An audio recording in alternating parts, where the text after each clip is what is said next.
Il calcio insegna che la vetta non è per tutti, ci vuole testa, spirito di sacrificio, cuore, è tutta una questione di mentalità. Il Certosa oggi vuole riprendersi quello che gli spetta, ma per tornare al comando bisogna prima battere il Castelverde, ostacolo da superare ad ogni costo. L'azione si sviluppa sulla fascia sinistra, respinge la difesa ospite, la palla capita sui piedi di Palombi che carica il destro, il portiere non trattiene! Ed eccolo qui, il vantaggio del Certosa, ci pensa il capitano a sbloccarla, Certosa 1, Castelverde 0.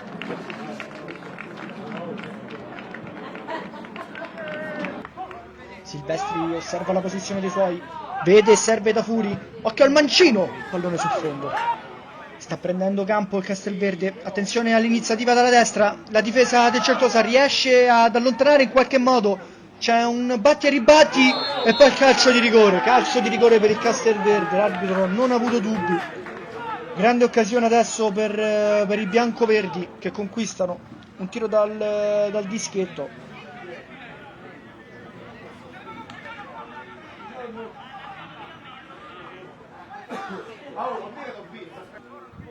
Tutto pronto per la battuta di Silvestri. Parte la rincorsa del numero 10, Tanturri influisce ma non basta. Pareggio del Castelverde al 35esimo minuto.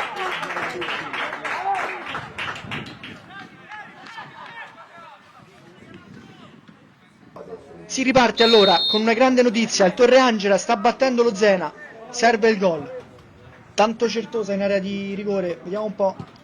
La battuta arriva però Pasetto che sicuro fa suo il pallone, poi va al rilancio l'estremo difensore del Castelverde in direzione del Neontra Orsini che riesce ad anticipare il centrale di difesa, vede la conclusione, poi arriva Tanturri, il pallone ancora però per Orsini che col mancino sulla linea chi era?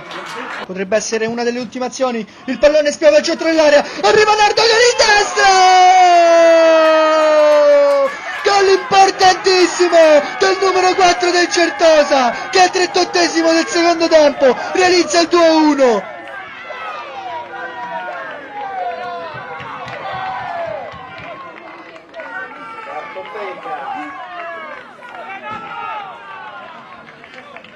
Bisogna resistere con le unghie e con i denti. Ultimo pallone del Castelverde in area di rigore. La difesa del Certosa riesce a respingere in qualche modo. Vediamo l'arbitro cosa fa. Ed ecco il triplice fischio. Cambiano le gerarchie del girone. Il Certosa ritorna al comando.